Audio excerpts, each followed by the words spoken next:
28 വർഷമായി എല്ലുകൾ വളഞ്ഞ് നിവർന്നു നിൽക്കാൻ കഴിയാതിരുന്ന ലീ ഹുവായ്ക്ക് ഇന്ന് നേരെ നിൽക്കാനാകും. എന്താണ് ലീ ഹുവായുടെ story? The amazing journey which made Hua to stand straight.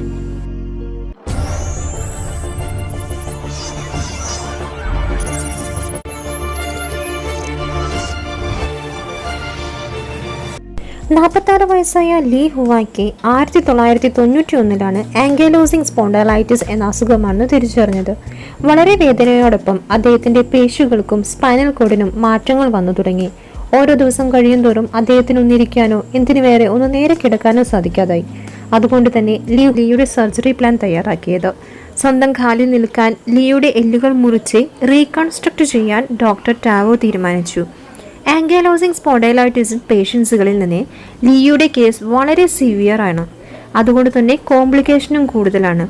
ഇതിൻ്റെ റിസ്ക് വീട്ടുകാരെ പറഞ്ഞു മനസ്സിലാക്കി ചിലപ്പോൾ ലീ ഹെമറേജിക് ഷോക്കിലേക്ക് പോകാമെന്നും ചിലപ്പോൾ അരഭാഗം കീഴ്പോട്ട് തളരാമെന്നും ചിലപ്പോൾ മരണം പോലും സംഭവിച്ചേക്കാമെന്നും ലീയുടെ അമ്മയോട് അറിയിച്ചു. സർജറിയുടെ റിസ്ക്കും കോംപ്ലിക്കേഷനും വളരെ വ്യക്തമായി തന്നെ ഡോക്ടർ ടാവോ ലീയുടെ അമ്മയോട് വ്യക്തമാക്കി കൊടുത്തു. മെന്റൽ പ്രിപ്പറേഷനാണ് ആവശ്യമെന്നും ലീയും അമ്മയും അതിനുവേണ്ടി തയ്യാറാകണമെന്നും ഡോക്ടർ സൈക്കോളജിക്കലായി സപ്പോർട്ട് ചെയ്തു. ഇവിടെ എല്ലാ കാര്യങ്ങളും നോക്കിയിരുന്ന അമ്മയ്ക്ക് താങ്ങാനാവുന്നതിനും അപ്പുറമായിരുന്നു ഇതെങ്കിലും അമ്മയുടെ മരണശേഷം മകൾ ഡിസിഷൻ ലീയുടെ ജീവിതത്തെ മാറ്റിമറിച്ചു.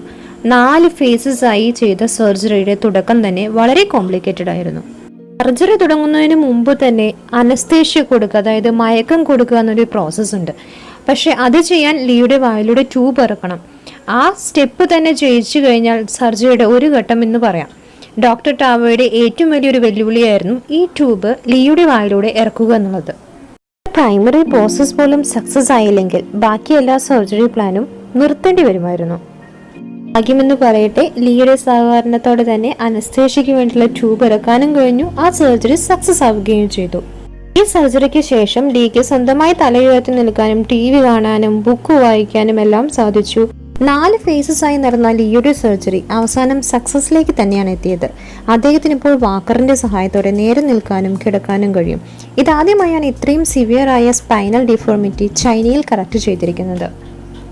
സോ ഗൈസ്, എന്തുകൊണ്ടാണ് ഈ കേസ് ഞാൻ നിങ്ങൾക്ക് പരിചയപ്പെടുത്തുന്നതെന്ന് ചോദിച്ചാൽ, വളരെയധികം കോംപ്ലിക്കേറ്റഡ് ആയ സർജറിയാണ് തനിക്ക് വേണ്ടി വരിക എന്നറിഞ്ഞിട്ടും ലീയും ഫാമിലിയും അതിന് തയ്യാറായി.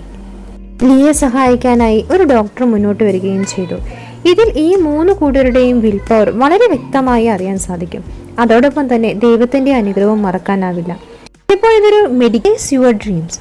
At last success will be yours. Wishing you a grateful day. Stay connected.